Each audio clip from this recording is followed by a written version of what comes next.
Bismillahirrahmanirrahim. Assalamualaikum warahmatullahi wabarakatuh.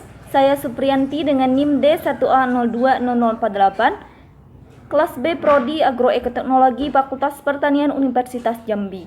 Pada kesempatan kali ini saya akan menjelaskan hasil resum ceramah oleh Bapak Profesor Dr. Kiai Haji Nasaruddin Umar MA yang bertemakan mengetuk pintu langit menebar damai di bumi dalam menjaga NKRI dalam memperingati Isra Mi'raj Nabi Muhammad SAW 1442 Hijriah.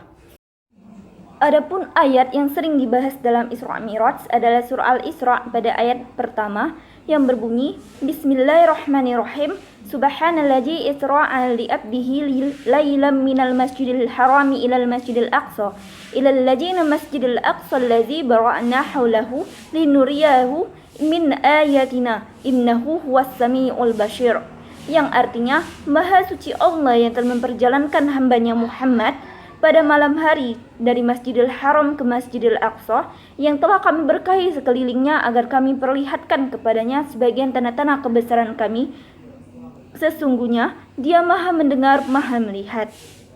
Surah ini diapit oleh dua surah di dalam Al-Quran atau bisa disebut dengan surah tiga serangkai. Sebelum surah Al-Isra, kita diantarkan oleh sebuah surah yang disebut dengan surah An-Nahl atau surah lebah, atau bisa disebut juga dengan surah intelektual, karena di dalamnya menunjukkan bahwa Allah Subhanahu wa Ta'ala mendemonstrasikan seekor serangga kecil bisa menciptakan sarang dan dapat menghasilkan madu, di mana madu ini dapat digunakan manusia sebagai obat berbagai penyakit. Setelah itu barulah surah Al-Isra, di mana kata Isra bisa dijangkau oleh akal, yang mana artinya perjalanan Nabi Muhammad SAW dari Mekah ke Palestina. Kemudian Mi'raj yang tidak dapat dijangkau oleh akal namun dapat berupa keyakinan. Dan setelah surah Al-Isra, maka kita akan dihantarkan lagi oleh surah yang disebut dengan surah kecerdasan intelektual, yaitu surah Al-Kahfi, yang mana di dalamnya ini hampir semua surah di dalamnya ini tidak bisa dijangkau oleh akal. Nah, untuk jika kita ingin mendekati langit, maka jatuhkanlah mahkota kalian, sujudkanlah kepala kalian ke lantai.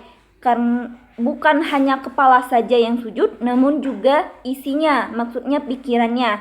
Jika hanya kepalanya saja yang sujud, itu bukan sujud namanya.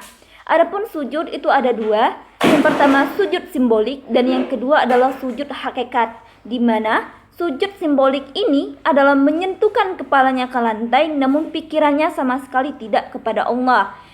Sedangkan sujud hakikat adalah tidak menyentuhkan kepalanya ke lantai namun pikirannya selalu ke Allah. Misalnya sedang makan dia sujud, sedang berjalan dia sujud, dan sedang minum dia bersujud. Nah, untuk itulah sujud di sini bukan hanya sujud simbolik atau sujud hakikatnya saja, namun harus sujud kedua-duanya. Sujud dengan kepala kita menyentuh lantai dan juga pikiran kita kepada Allah. Nah, adapun sujud adalah menyerahkan seluruh hidupnya kepada Allah. Sedangkan sholat adalah mengkoneksikan diri kepada Allah, mengetuk pintu langit untuk menuju kepada Allah Subhanahu wa Ta'ala. Untuk itu, khusyuk dalam sholat melalui hudu. Hayati semua yang dilakukan untuk Allah dengan sepenuh hati, dengan tulus.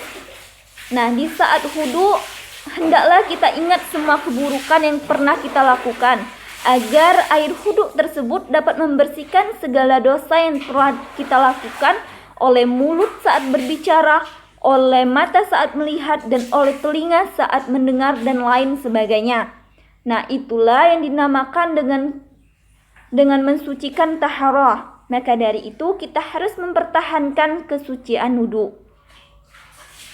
Orang yang bisa naik ke pintu langit yaitu dia yang membersihkan diri, yang menyembah Allah SWT, yang menyerahkan dirinya kepada Allah.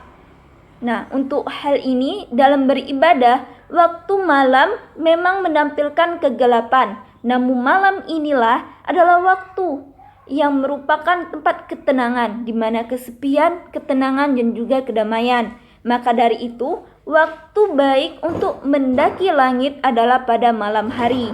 Itulah kita harus bisa menahan diri kita dari kepentingan dunia saja. Nah, sesungguhnya Allah mendengar dan Maha melihat.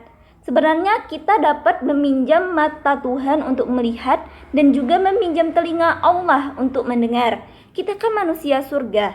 Nah, kita harus bisa pulang ke surga dengan undangan Al-Quran, dan tiket ke surganya itu adalah amal ibadah.